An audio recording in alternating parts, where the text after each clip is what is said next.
Hey guys, tonight we're slipping down a shadowy, cobbled alleyway in the heart of a medieval city. The wind carries the smell of smoke, old wine, damp strand, something less identifiable, but unmistakably human. You duck beneath a creaking wooden sign carved with a faded red shoe and push open the door to your brothel, where business begins long before the sun goes down. A girl is already waiting for you, eyes wide and fingers clutching a cloth bundle. Like it might keep her safe. She's run from something, or someone, but that's not new. You're a medieval brothel keeper. You probably won't survive this, so, before you get comfortable, take a moment to like the video and subscribe, but only if you genuinely enjoy what I do here. Tell me where you're listening from, and what time it is there now. Dim the lights. Maybe turn on a fan for that soft background hum, and let's ease into tonight's journey together. You gesture for the girl to sit, and she does so slowly like. The bench might vanish under her. She's got cracked shoes, soot smudges on her cheeks, and a look that says she hasn't slept indoors in days. You've seen it before. Too many times to count. "I'll work," she says. Of course she will. You nod. Pour her a little watered wine, and tell her the first rule: you don't smile unless you mean it. The drunks can smell fake joy like wolves smell blood. The brothel is quiet for now, but it won't stay that way. You glance around the main room, lanterns out, floor swept, lavender smoke curling lazily from a half-burned cone in the corner. A medieval brothel can't afford to smell like reality. That's what lavender's for. You show her the rooms, 6, upstairs to downstairs, all with heavy curtains instead of doors. No locks, those cause more trouble than they solve. She asks about safety, and you point to a mean-looking iron fire poker by your chair. That's safety, you tell her, and me. But you're no fool. Safety is more theory than practice. You tell her how things work. You keep half. The rest is hers minus food, soap, candles, and sometimes, if they're very lucky, shoes. That match, you don't traffic anyone, never did. They come here broken already. You just help sweep the pieces into something vaguely rentable. Historians still argue whether brothel keepers were empowered businesswomen or exploiters with good PR. You think it depends on the hour. Some nights you clean blood off walls. Other nights you pour wine and sing songs from Brittany because it calms the girls down. Your new girl says her name is Catherine, which is probably a lie. Most of them lie. It helps to lie. You pretend not to notice. She fingers the hem of your sleeve and asks what happens if she gets pregnant. You smile gently. That depends, you say. Do you want to keep it? Because if she does, you'll take her to your cousin 2 streets down who makes a decent midwife and doesn't ask too many questions. If she doesn't, there's tansy tea, juniper berries, a risky concoction involving rue and cinnamon, or, if all else fails, a blind widow with a crooked knife. This is all part of the job.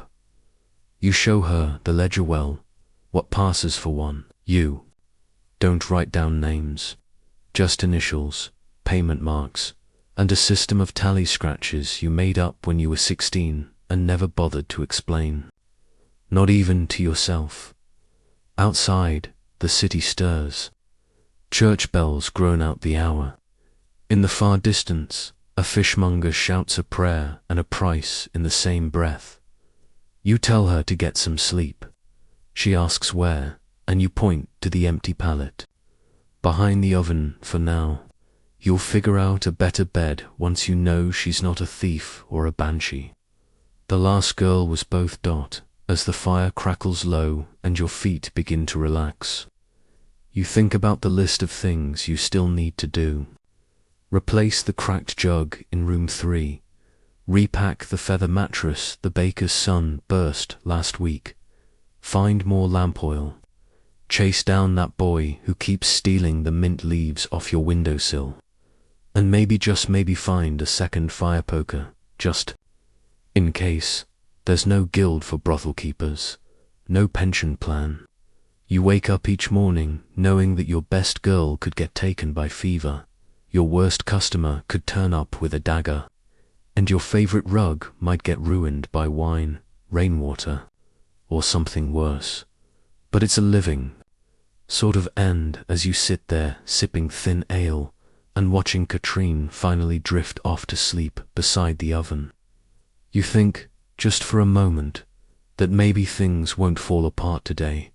Probably will, but maybe not. By mid, you've barely managed a piece of dry bread before the knock comes 3 sharp raps. A pause, and then one long, deliberate thump. You know that knock. Everyone in your business does. It's not the city guard, not a customer, and not your mushroom supplier who always sings. No, this is the bishop's man, a church inspector with a parchment roll, an over-polished belt, and a divine interest in sin management. You sigh and stand. Katrin looks up from the hearth where she's been folding the same rag for 10 minutes straight.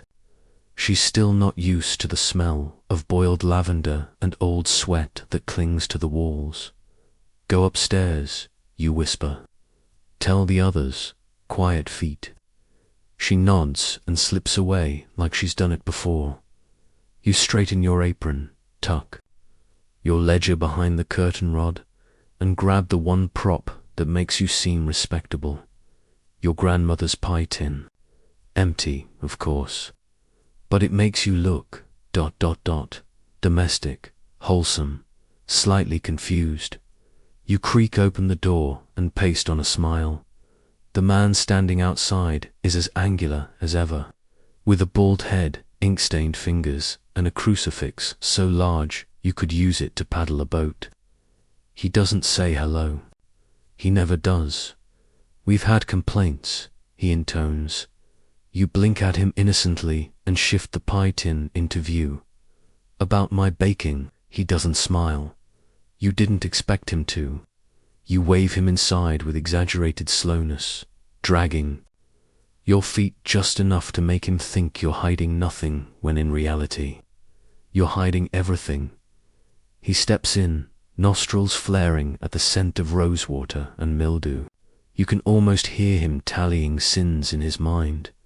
2 cushions too many. 1 curtain too sheer. A suspicious lack of icons.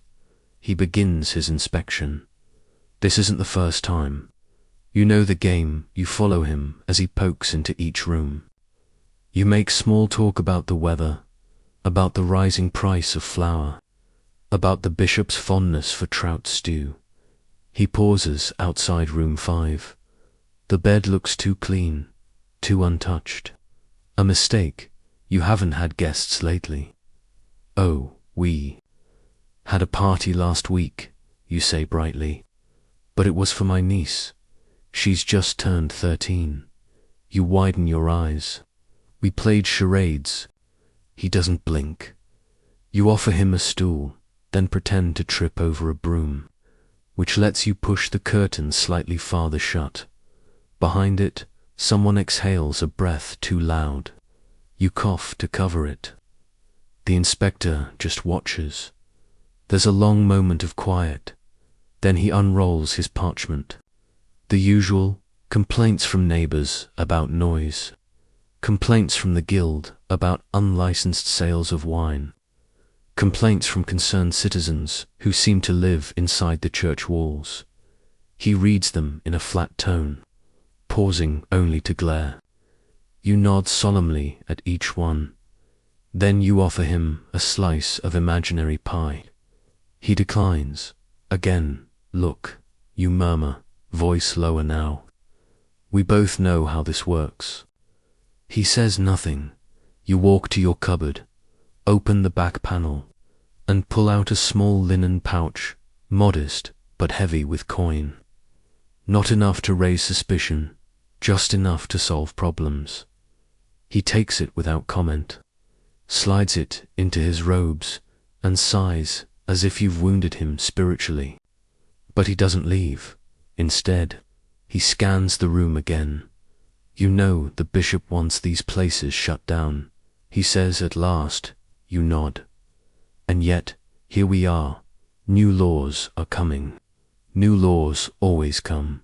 Fines will double. So, will my baking. A pause. Then, faintly, was that a smile? Maybe. His lips twitch at the edges. You suspect he might have been human once. Do you go to mass? He asks.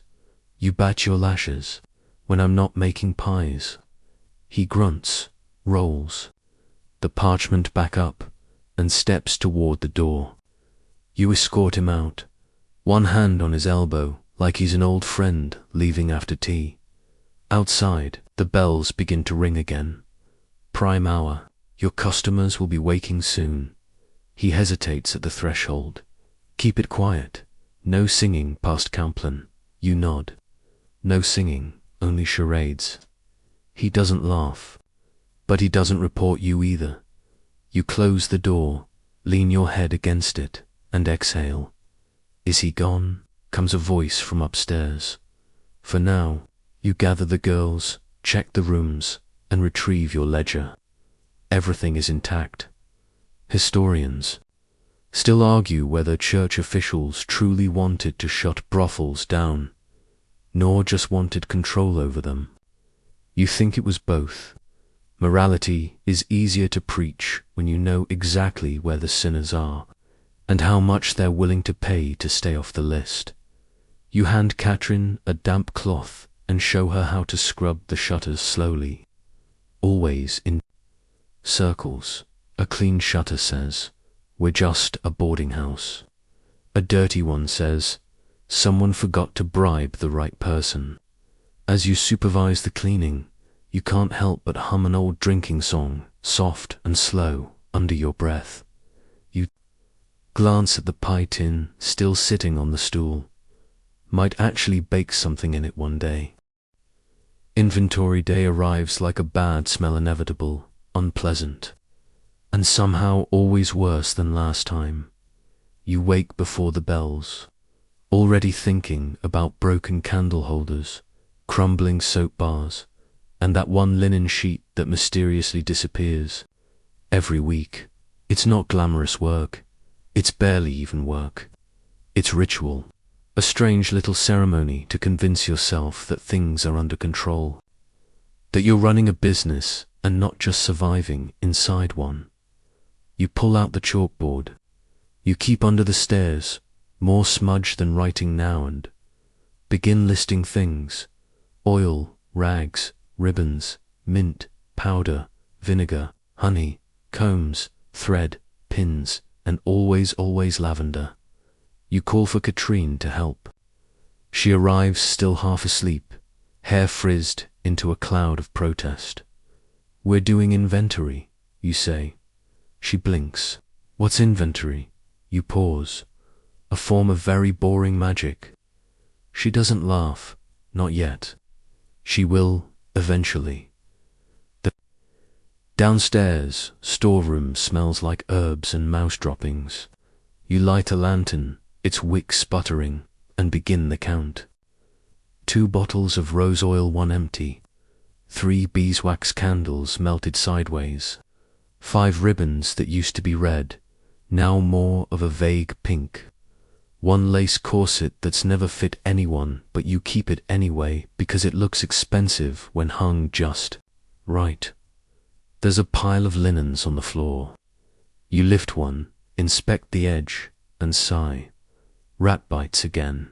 You hold it up for Catherine to see. Add linen, you mutter. She writes it on the board in childlike scratches.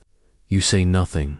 She's getting faster. You move to the apothecary shelves, relined with dozens of tiny jars and pots. Most are unlabeled. You've learned to tell them apart by smell, texture, or the way they sting if spilled. You open a jar and sniff juniper, probably, or rotting thyme. You're not sure anymore. Katrin picks up a small sachet tied with string. What's this? 1. You peer at it. Crooked Susan, is that a plant? You shake your head. It's a lie. But it makes people feel brave. She replaces it carefully, as if bravery is fragile. You reach the far shelf and notice something missing. The saffron. You always keep a small stosha, single linen pouch filled with golden threads, worth more than everything else in the room. Combined, not much, just enough to make a drink feel fancy or to hint at luxury for the wealthier clients. It's gone. You curse softly. Not loudly enough to worry the girls upstairs, but enough to turn the air sour. Who knew it was there? You murmur. Katrine looks up. Everyone. You nod. Of course. That's the problem with survival. It breeds cleverness. And cleverness makes thieves. You try not to suspect any one girl.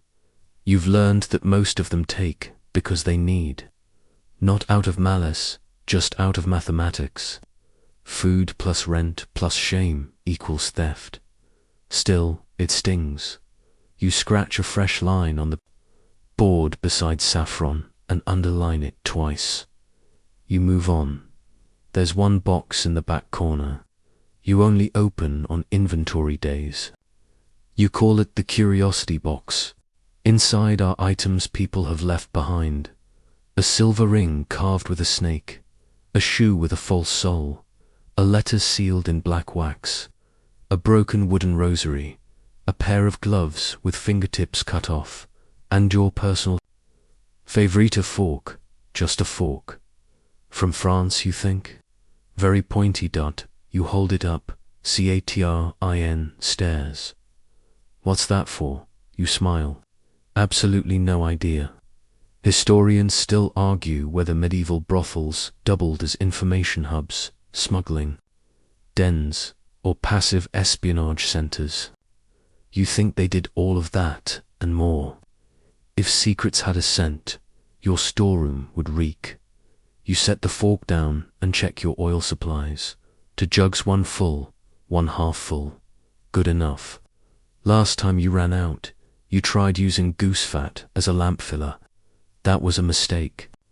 The smell lingered for weeks, and one poor client thought he was being roasted alive. You return upstairs, arms full of musty linen, as the girls begin drifting down one by one. They stretch, yawn, laugh, tease fragile fragments of peace. One is humming, another is braiding her hair. It looks almost normal, almost. You offer bread and pear slices for breakfast, and a jug of thin beer. The good stuff's for later. For now, you just need them awake and willing to help as they eat. You make announcements. Don't use room 3 tonight. Bedbugs again, groans. Keep the shutters half closed after dusk. There's a new patrol, sighs, and if anyone took the saffron, just put it back. No questions. Silence. You let the moment hang, then clear your throat and smile. Anyone want to help with towels? More silence, then one brave hand rises. Of course, it's Katrine. You hand her the laundry tally and a small piece of chalk shaped like a chicken. Don't ask why. It's been that shape since you found it. Together, you begin the slow sorting of towels. One's too stiff to fold, one's too stained to keep, and one that smells inexplicably of honey. You let her keep the honey towel. Later, that afternoon, as you close the storeroom, you find something tucked behind the doorframe. A tiny pinch of saffron, wrapped in parchment. No note, no apology. But it's back. You smile to yourself. Just a little. You'll pretend not to notice. Some debts don't need collecting. There's a knock at the door. Just past sundown, too quick. Taps, and a heavy pause. Not a guard, not a priest, not a customer. No, this one's worse. You crack the door open and see the silhouette of a man in velvet robes and boots too. Clean for these streets. His hair is greased, his teeth are unnaturally white, and on his chest glints a gold pin shaped like a lion eating a harpsome minor noble house. The kind with more debt than land, but enough family pride to ruin lives for sport. Master Alric, you say, with the warmth of a half-frozen spoon. What a surprise. He smirks. I've come to check on my investment. Of course he has. You step aside, and he glides into the front room like he owns the building. Technically, he doesn't. Legally, it's under the name of a dead tanner who used to rent pig crates. But functionally, Alric owns more than he should be, 'cause years ago, when the rent doubled and the bishop threatened to close you down, you made a deal. Half the profit from 2 of your girls, in exchange for silence, protection, and the occasional delivery of wine that probably fell off a merchant's cart. You regret it every day. Ulrich settles into your best chair, kicks up his boots, and looks around with the eyes of a bored cat surveying its mice. Business good? He asks. You nod, steady. He clicks his tongue. Steady doesn't pay off debt. You want to remind him you did pay off the debt 3 times over, but you also want to keep your teeth, so you smile and say, we're making improvements. New linens, more lavender. Lovely, he murmurs. But I don't care about linens. I care about return. You offer him a cup of wine, which he accepts without thanks. He sniffs it. Smells cheap. It is cheap. Then, I'm insulted. You say nothing. He downs it anyway. He starts asking about the girls by name, or rather by his names for them. He wants to know if Red still sings, if Mouse still limps, if the new girl has any sense in her head. You answer cautiously. Every sentence is a potential trap. Then he says, the thing you've been dreading. I want to meet her. You blink. Meet who? The new one. The girl, Katrin. You fumble for words. She's not ready. Not trained. Not yet clean. He waves a hand. That's fine. I don't need clean. You suppress the urge to hurl the pie tin at his smug little mouth. She's resting. He leans forward. Then, wake her. You meet his eyes. For a second, just a second, you wonder if today's the day you say no, the day you let it burn, but you don't single quote. Instead, you buy time. You tell him you'll send her to him tomorrow, dressed, perfumed, and pleasant. You'll even light the good candle. He narrows his eyes, then leans back, smiling. See, knew you were smart. He tosses a coin onto the table, deliberately loud, and rises. As he strolls to the door, he pauses. You should know, he says, there's talk, always is. Talk of guilds, of regulation. You raise an eyebrow. The whores want a union. Something like that. You should be careful. When women organize, empires fall. He exits with a chuckle that makes your skin crawl. You don't touch the coin. Not yet. Catrin steps out from behind the curtain. You knew she was listening. That's why you stalled. She doesn't speak. Her eyes are hard. Older than yesterday. You sigh. You don't have to go. I'll figure something out. She nods once, slowly. I wasn't going to. You're not sure if that comforts or worries you. Historians still argue whether brothel investors were common or rare. Some say women ran their houses independently. Others insist there were always strings guild masters, guards, nobles pulling. From above, you think power always comes with a price tag. The trick is deciding how much of yourself you're willing to sell to stay solvent. You spend the rest of the night reviewing the ledger. You move names around. You reassign girls to different rooms. You erase Alric's initials from 2 margins and write your own. You're tired of sharing. Tomorrow, you'll visit the baker's cousin. She owes you a favor, knows a man who moves people. Quietly, you look at the coin on the table again. Then, you pick it up, carry it to the fire, and toss it in. The flames don't even flicker. You don't sleep that night. Instead, you sit by the hearth with a blanket around your shoulders and the fire poker beside you, your poor excuse for a guard dog. Katrin dozes upstairs. The others too. You hear the soft rise and fall of their breathing, the rustle of blankets, the creak of floorboards.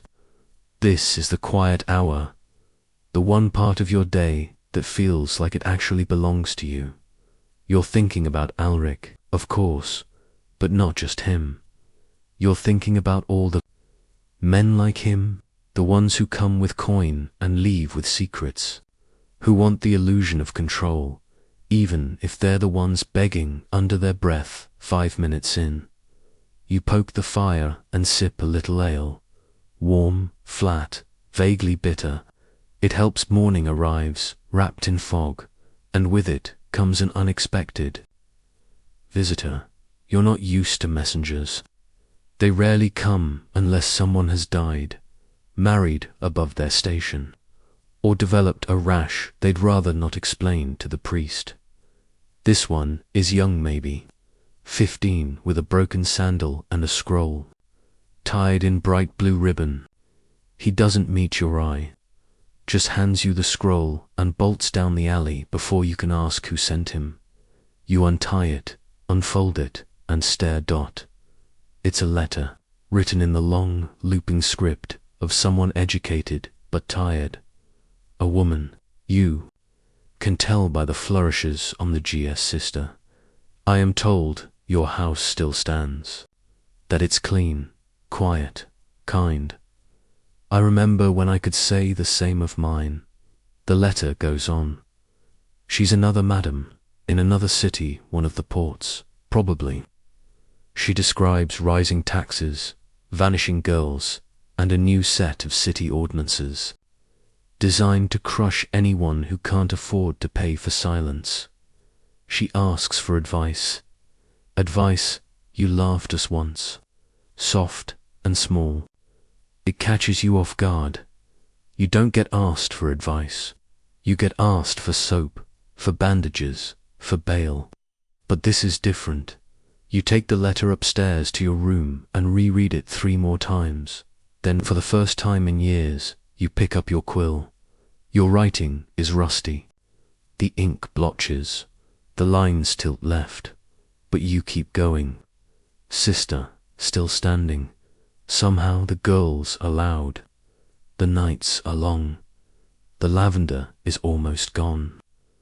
I hope your walls are thick and your girls know when to duck. That's most of what it takes. You offer her the 3 truths no one tells you when you open a brothel. Never trust a man in a doublet with gold sleeves. Never run out of vinegar or honey. The only time to worry is when it gets quiet. You finish the letter, seal it with a blob of red wax, and send it back with a brass coin, one of the old ones, the kind no one uses anymore but that still buys respect in certain places. Historians still argue whether women who ran brothels wrote to one another, whether they formed networks or faced the world alone. Some say they kept to themselves, guarded and bitter. Others say there was a kind of quiet sisterhood, passed in whispers and glances across borders and decades. You'd like to believe in the sisterhood. The day picks up speed quickly after that. A customer arrives before noon. You don't like early. Customers, they're always either rich or very sad. This one's both. He's a wool merchant. smells faintly of sheep and cheap perfume. He asks for Mira, the tall girl with a laugh like honey, and then requests something strange. Can she just pretend to be my wife? You look at him carefully. Is your wife dead? He swallows. Worse, she's still alive. You pause, then nod. I'll ask. Mira agrees. She puts on the blue ribbon he brings and listens to him talk about the price of dye and the way his son refuses to learn Latin. She doesn't charge him extra for the crying. That's her choice. After he leaves, she hands you the ribbon for the ledger. She says, "You hang it by the fire. You always hang the strange gifts, ribbons, gloves, a silver button from a soldier who swore it kept him safe. You tell yourself, it's for memory, but really, it's so you remember the line between pity and profit. It's thin, sometimes invisible." Later that day, you meet with the baker's cousin behind the candle shop. Her name's Elsha. She's missing 2 fingers and never says why. "I need someone moved," you tell her. "Girl or coin?" "Girl, where?" "Anywhere that isn't here." She doesn't ask who. That's why you trust her. 3 days, she says. Be ready. You nod when you return. Katrine is cleaning the wall where the oil lamp scorched it last winter. No one asked her to. You lean in the doorway. 3 days. She looks up. To live, to leave. She doesn't smile, but her shoulders drop. A little, the tightness eases. You don't know if she'll go. Sometimes, when the day comes, they don't. But the offer will be real. That's the promise you made to yourself. Everyone gets at least one door open. The rest is up to them. You wake to the smell of smoke, not the comforting kind, not wood or candle but grease, burned goose fat. Someone's using the wrong pan. Again, you stumble downstairs, heart thudding, half expecting the place to be in flames. But it's just Karis in the kitchen, furiously trying to fry stale bread in something she swears is butter. It isn't. You sigh. Use lard next time. She shrugs. Didn't want to waste it on this. She flips a slice onto a chipped plate and hands it to you like a peace offering. It's charred on one side and raw on the other. You eat it anyway. That's how the day begins. The morning rush is quieter than usual. No unexpected visitors, no crying girls, no broken furniture, a luxury. But you've been around long enough to know that calm mornings are just storms in slow motion. Sure enough, by midday, trouble appears. It comes not in boots, but in robes. A friar, not the usual kind, the drunk one with bad breath, who offers useless prayers for bread and a wink. This one's younger, tidy, clean-shaven. His robes aren't patched. You meet him at the door. Arms crossed. "Good morning," he says, too cheerful. "Depends on your reason." He holds up a scroll. "Official inquiry." Your stomach tightens. You motion for him to enter, and he glides in like he owns the floorboards. He looks around like he's never seen wallpaper peel before. "We've been instructed to inspect all houses of hospitality." You resist the urge to punch him. "Hospitality," you echo. He nods.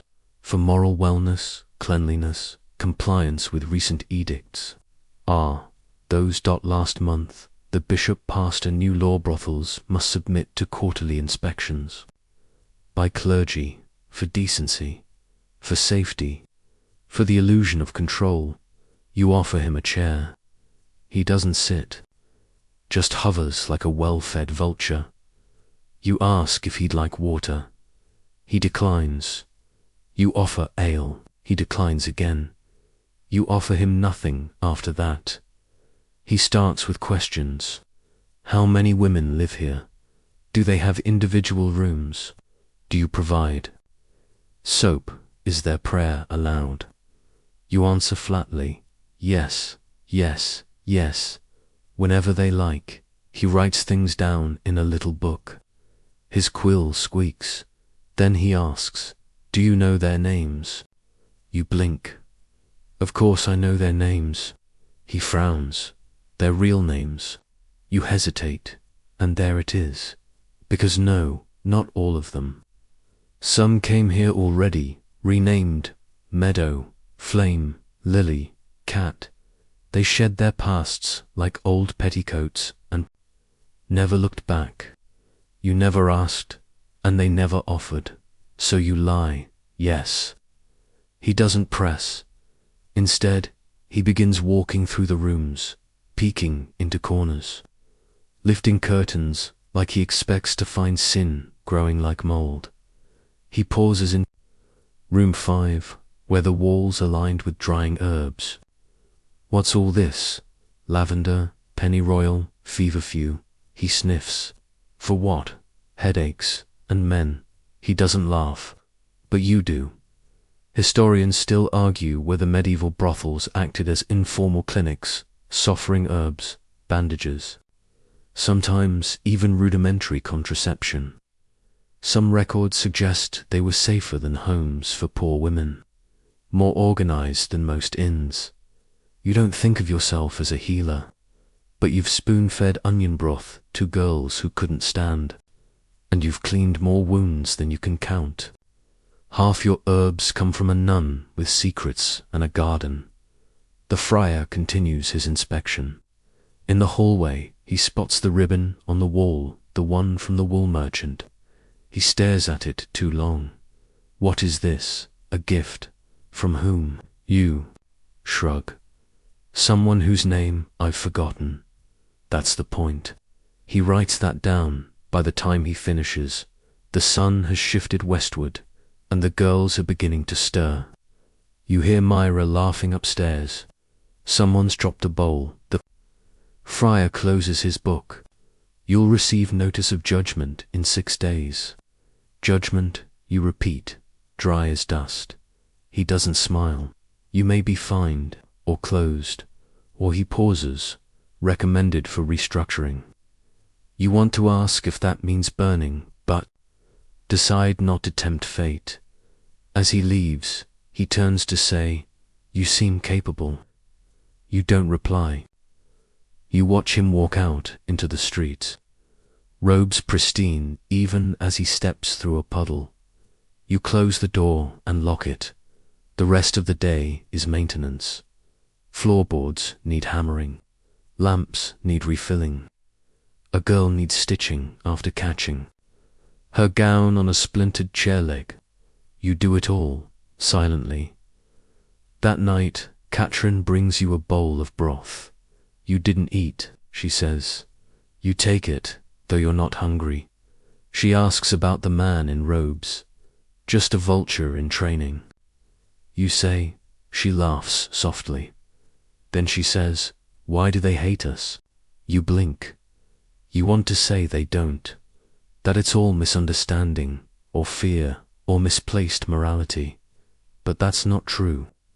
They hate the house, the girls, the smell of women making their own choices, however small. They hate mirrors. You say instead, and we're one.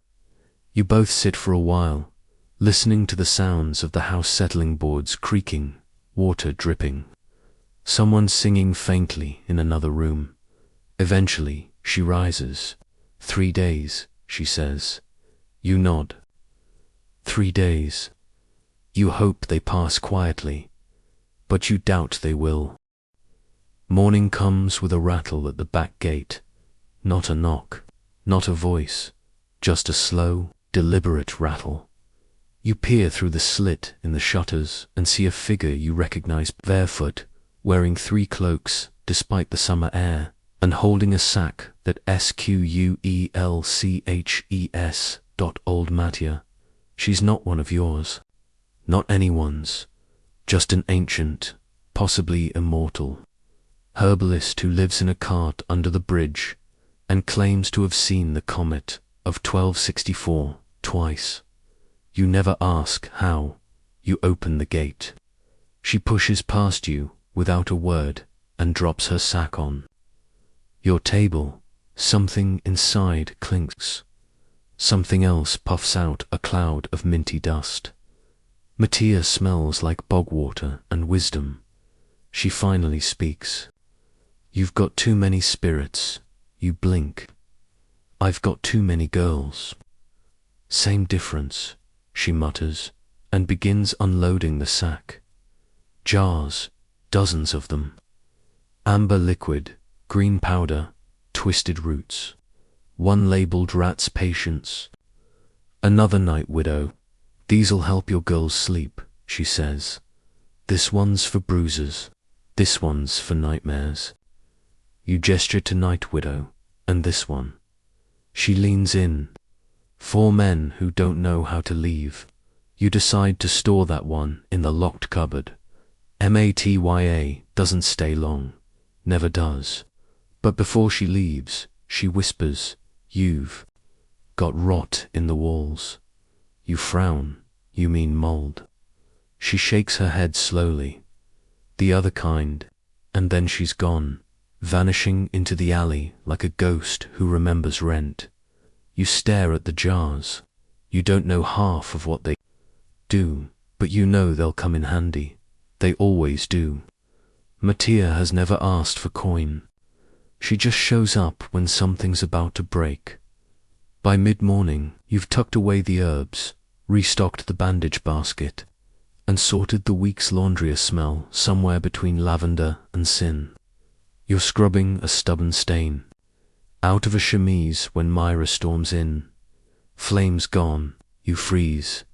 She left last night, Myra says. Didn't say where, just packed a shawl and walked. You nod slowly. Flame wasn't her real name. None of them used those, but she'd been here a while. Long enough to have her own room, her own clients. A favorite spot on the roof where she used to smoke dried fig leaves and talk to the moon. You check her room, empty. Sheets folded. Candle stubs packed neatly in a box on the dresser. She's not the first to leave. Won't be the last. But something about her absence stings, like a loose tooth. Small, but hard to ignore. Historians, still, argue whether brothel women had real agency, whether they left of their own will or were moved like cattle from house to house. Some scrolls suggest mobility was common, even strategic. Others insist that escape was nearly impossible once debts or threats were involved. You always hoped it was choice that carried them away. Still, you add her name to the black book, quiet record of everyone who's passed through. Not for tracking, just memory. A way to say, you were here. Myra lingers in the doorway. She'll be all right, you say. Myra doesn't answer. But that night, she leaves a bowl of honey water by the front door. A tradition, a small blessing for safe travels. The day continues. In fragments, the tanner's boy drops off leather scraps for patching shoes. You pay in kind, sending him off with a honey biscuit wrapped in cloth. One of the girls asks if she can keep a stray cat. You say yes, on one condition: no naming it until it survives a week. You spend an hour boiling water for the baths, because the heat pipe clogged again. It always does. You miss the days when you could afford a proper pipe right these days. You rely on prayer and guesswork, then, just as the sky begins to dim, there's a knock at the door. Not Alric, not a friar, this time. It's a woman, well-dressed mid-40s. Hair like polished oak and gloves too fine for this street. You open the door. I'm here for my daughter, she says. Your throat goes dry. You already know who you invite her in. Sit her down. Offer tea, which she declines. I know she's here, the woman says, and I'm not here to take her, just to see. You nod. Then you climb the stairs and knock softly on Catherine's door. She answers, eyes wide. She's here, you whisper. No question who Catrin doesn't panic, doesn't cry, just breathes. Then she nods. Okay. She comes down a minute later, dressed not for greeting, but for honesty, simple shawl, hair loose, hands steady. They sit in the front room, say nothing for a long time. Eventually, the woman says, "You look well." Cathrin replies, "I'm safe." The woman closes her eyes. "That's more than I expected." There's a pause. Then Cathrin asks, "Did you come to bring me home?" The woman's voice catches. "I came to see if you needed one." Cathrin nods. "I don't." The woman smiles, barely, good. And then she leaves. No hug. No dramatics. Just two women who once shared a kitchen, acknowledging they now live in separate stories. You don't ask what happened between them. It's not your business. The only thing that matters is that Cathrin stays upright. That night, she joins you by the fire. She used to make bread that smelled like cardamom, she says. You nod. Maybe she still does. Maybe. She's quiet a moment longer, then. "I'll still go." You nod again. 3 days. Almost up, the morning begins with clanging loud, reckless. Not the polite knock of friars or merchants, but the clang-clang of someone who doesn't care if they wake the whole street. You're in your nightgown, hair a mess, when you throw the door open.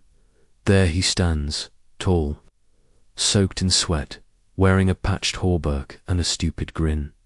"By the saints, you're still here," he says. You stare, Thomas. He nods. "Thought I'd find you long gone, or burned down." You laugh once, not for lack of trying. Thomas used to be a soldier, not the noble kind. Just the kind who got paid in salted fish and bruises. You knew him when your brothel was just 1 floor, 2 girls, and a bucket that leaked even when it wasn't raining. You haven't seen him in 2 years. He leans in. "Got something for you." He reaches into his bag, and for a moment you brace yourself, please. Not another frog in a pouch butt. No, he pulls out a small jar. Inside, beeswax, thick, golden, glistening. You blink. Is this candle wax? Better. He grins, scented, made with lavender. Thought it'd cover the smell of whatever you've been stewing lately. You chuckle. The smell of regret. He shrugs. Or ambition. You take it. "Come in." He does, and he's still as loud as ever. His boots stomp like a parade. His laugh rattles the windows. The girls peek out from the hallway, giggling. He waves like a night greeting court ladies. You boil water.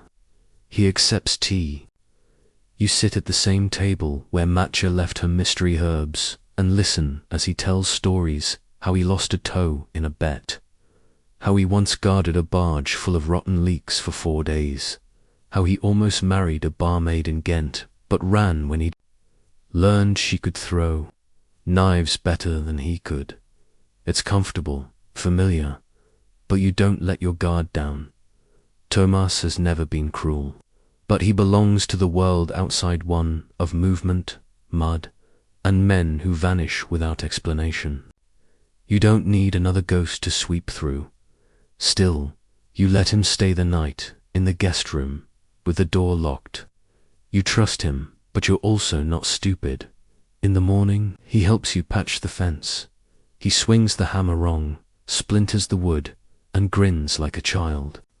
"Still strong where it counts," he says. You roll your eyes. Then you ask, "What are you running from?" He looks up, serious for the first time. "Rain." You raise a brow. He shrugs. "And debt. And probably an angry father whose daughters. Name I forgot." You nod.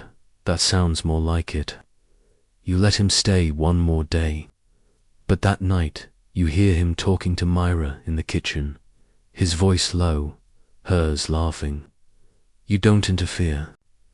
You trust Myra to handle herself, but it reminds you how fast men slide into spaces they don't belong.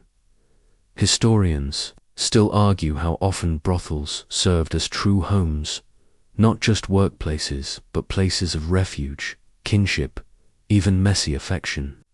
Some scholars claim these houses became replacements for family. Others dismiss them as hollow shells, all transaction, no warmth. You lean toward the first view, at least your house does. Tomas leaves at dawn. He leaves the jar of wax on your bedside, table and a chicken feather on the pillow. You don't ask why. Probably a joke you'll never understand. That morning, the stray cat finally dies. You find it curled in the hay. Peaceful, the girl who named it Patch cries for 10 minutes, then buries it behind the well. You watch her, thinking, they come here broken and somehow still manage to care about something again. That's a kind of miracle. The day rolls on. The washerwoman arrives late and glares at you like it's your fault. You pay her extra just to avoid another lecture on petticoat stains. The butcher's apprentice shows up with meat and a black eye. You give him a poultice. He doesn't explain. You don't ask. Later, Elsha returns. She's early. The cart's ready, she says. Tonight, one spot. You nod. She'll be ready. Katrin packs slowly. You don't help. This part has to be hers. She takes only what she needs. A warm shawl, 2 dresses, a pair of shoes not yet ruined, a tiny comb, and a cloth pouch of dried rosemary. At dusk, she sits with you at the fire one last time. You saved me, she says quietly. No, you reply. You ducked at the right moment. She laughs. Then you give her one last thing, a folded scrap of parchment. Inside, the address of a midwife you trust, and the name of a place in the next town where girls like her can rest. Learn to sew, maybe keep bees, just in case, you say. She tucks it in her sleeve. Then she leaves. No speech, no tears. Just a wave and a thank you and the hollow silence of an open door. You stand there long after the cart has rattled away. Eventually, you return to the fire. You sit, and for the first time in a long time, you let yourself breathe. No new girls, no debts this week, no sick clients, no broken fences. Just quiet, just for tonight. The quiet doesn't last. It never does. The following morning, you wake to find the front steps smeared in something red. Not blood, thank heaven, but paint. A crude X slashed across your doorframe, dripping, messy, intentional. You stare at it for a while, still holding your broom. You sigh, grab a bucket, and start scrubbing behind you. Myra mutters, well, that's new. Some people buy flowers for attention, you say. Others vandalize brothels. It's not the first time your house has been marked. Once, someone left a pig skull on the doorstep. Another time, a visiting monk tried to cleanse the entryway with vinegar and psalms. That only made the place smell like a tavern floor. Still, this feels different, less theatrical, more pointed. The neighbors know you. Most of them don't. Mind you, some even rely on you. The baker's wife trades you almond cakes for ointments. The widow across the lane once sent you her grandson to get bandaged after he fell into a ditch. No one has dared paint your door in months, so whoever did this, they're new. You scrape off the last of the red smear with a rag and toss it into the fire. By noon, Your suspicions find their mark. Arik shows up, not in armor, not in disguise. Just him in his soldier's tunic, breathing hard like he ran. The whole way, they're coming, he says. You set down your ledger. Not the friars, he adds. The guilds, you blink. Which ones? He grimaces. Sanitation, city order, and the Builders Guild, for some reason, said there. Reviewing unsafe housing practices. You resist the urge to slam your head into the wall. The guilds don't care about safety. They care about control and coin. This is no random audit. It's someone pulling strings.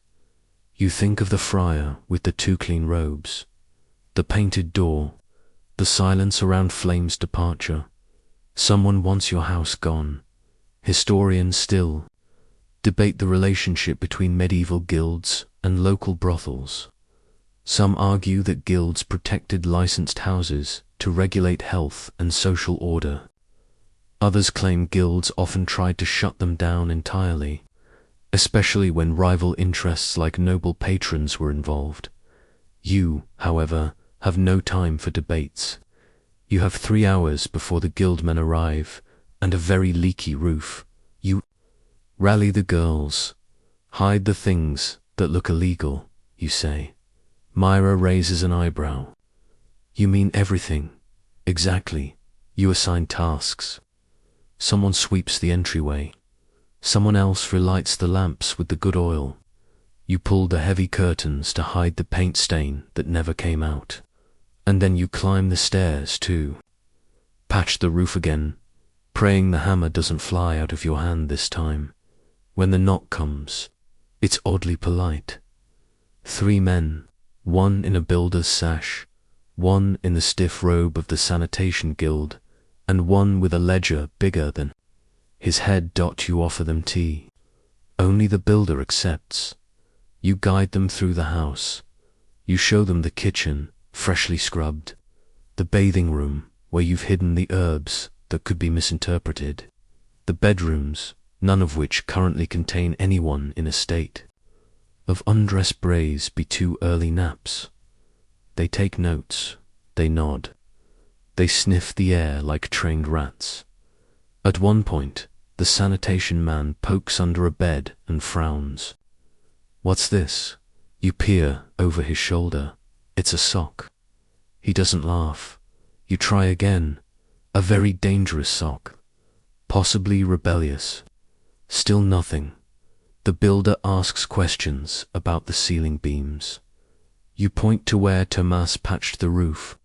He nods approvingly. Could have been worse, he says, which, from a guildsman, is practically a poem. Then they ask about drainage. You take them out back, show them the alley gutter, the runoff pipe that sort of works, and the rain barrel that catches most of the overflow. It's not elegant, but it's serviceable, they mutter among themselves. Then the one with the ledger turns to you and says, You'll receive formal notice in 5 days. You nod. Of what? Of compliance status, or lack thereof, are vague threats. The perfume of bureaucracy. Once they leave, you collapse into a chair. Myra brings you a lukewarm bowl of stew and says, That went better than expected. You murmur, They didn't confiscate the cat. I'm counting it as a win. Then you glance at the corner where the ledger sits. It's open to a fresh page, ink still drying. You've kept records since the very beginning. Names, schedules, birthdays even. It's all there. The heartbeat of your house. You flip the page and write. Guild visit, 3 men, 1 sigh, 1 raised eyebrow. 1 possible rat. You chuckle to yourself that night. As the candles burn low and the last girl heads to bed, you stand at the door and listen. Not for voices, not for knocks, just for silence and for knockholds. The next morning you wake up, already tired. There's a chill in the air Not the usual morning coolness, but the kind that seeps through the walls and settles into your bones. You wrap a shawl tight around your shoulders, open the shutters, and see fog, dense, pale, absolute. The alley, the bakery across the way, even the lamppost are swallowed whole. Only the faint orange of the rising sun filters through like candlelight under a bedsheet. The girls move slowly today, as if the fog weighs them down. Mira burns rosemary in the hallway. Someone hums a tune that sounds like an old lullaby. The catwell, the new one, refuses to come out from under the stairs. It's the sort of day that invites ghosts. You boil water and start laundry, just to keep your hands moving. As you scrub a hem stained with candle soot, you realize something. It's been 4 days since Katrine left, and you haven't stopped checking the street every time you pass the window, every time a cart clatters by, every time a girl laughs in a way that sounds like her. You shake the thought off. She's gone, and she chose it. That's all you need to know. By mid-morning, the fog begins to lift, and with it comes trouble. A boy maybe 12, barefoot, with a dagger tucked into his belt like it's a toy, appears in your doorway. He doesn't knock. Got a message, he says, holding out a dirty scrap of parchment. You glance at the blade. Don't worry, he says. Ain't for you, unless you make me wait. You take the parchment. Inside, a single line, scribbled in hurried ink. We know what she took. You fold it slowly. You don't ask who. You don't ask what. Because deep down, you already know. Katrine didn't just leave with her comb and her shawl. She left with something else. And now someone wants it back. Historians still argue what brothel women could legally own. Some documents suggest they kept most of their earnings stored in hidden ledgers or sewn into hems. Others claim most profits went to the madam, or worse, to the city watch in the form of protection taxes. In your house, the girls keep their coin, but that's not what Katrine took. You open the secret drawer in your desk. It's still there, barely a ledger, old. From your predecessor. You flip through its pages, rough and yellowed. Names, codes, payments, clients. One page is torn, the same one. Katrine glanced at the week before she left. There was a symbol drawn. There a sigil, 3 interlocking circles. You'd assumed it was just doodling, but now you scan the names again, and there it is. A single entry marked only with the sigil, and a client ID that doesn't match anything else. No date, no coin. Amount, just one word, heir. You close the book. Lock the drawer. This is bigger than you thought. You know you need advice, but not from Arik, and certainly not from Myrushi. Already carries too much. So instead, you send a note. 2 hours later, Mattia returns. This time, she brings no sack. Just a long walking stick carved with animal shapes, and a look that says, you opened something, didn't you?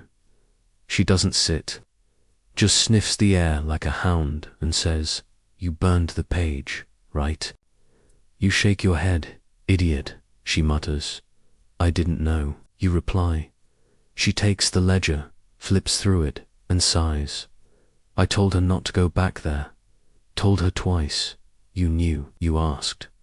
She taps her stick on the floor. I felt it. That's enough. Apparently, it was some kind of inheritance. Not coin, not land, but knowledge. A name buried in the pages. A claim, perhaps, or a threat.